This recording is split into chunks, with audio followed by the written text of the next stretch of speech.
Good evening. Thanks for watching this video.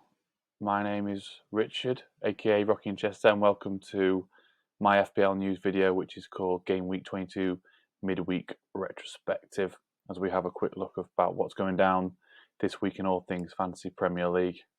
So let's have a quick recap. Obviously, on Friday, we heard that Man United boss basically say that when referring to Ronaldo's availability for the game against Aston Villa on Saturday, he said, when speaking about Ronaldo and Harry Maguire, I think they will be available. They only trained yesterday for the first time. Cristiano yesterday, Harry the day before. So obviously from that, we realised that Ronaldo wasn't even in the squad. So that's a good lesson learned from us.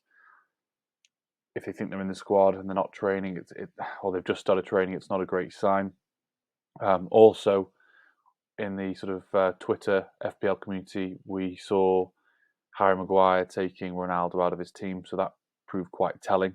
A lot of managers with Ronaldo captain, and possibly others with Ronaldo captain and Bruno Fernandes vice captain with his brace on Saturday evening. So that's obviously been a painful one for managers, FPL managers all round.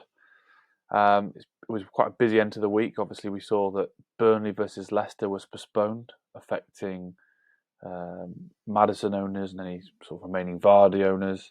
And then the London derby was also postponed quite late on, with Arsenal putting forward an application due to a mix of reasons, including injuries, African Cup of Nations, and a COVID outbreak, apparently.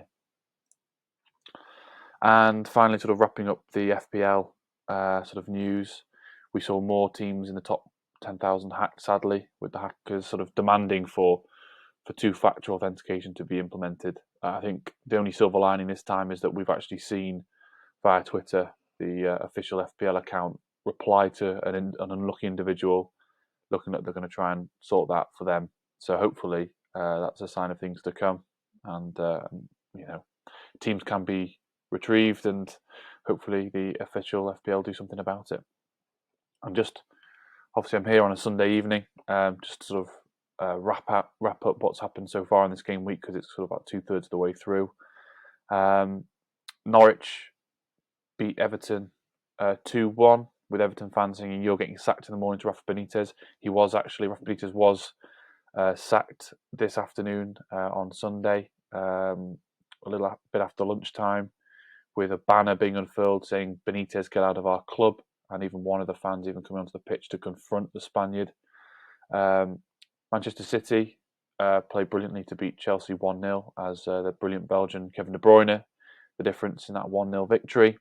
Chelsea have now dropped 14 points from the last 9 games. City have won 12 league games straight, and it's hard to see when they're going to next drop points. The 3-horse race that we saw at the start of the season looks like it's all but over now. Lukaku, on the other hand, only had 1 touch in the box the whole game, with a golden chance saved by Ederson, and Lukaku was blasted by Tuchel after the game in his comments. So so what have we learned? Well, from my personal opinion, I think a playing bench is key. Now we're getting more and more postponements last minute after the deadline has passed, so I recommend a playing bench is the way forward.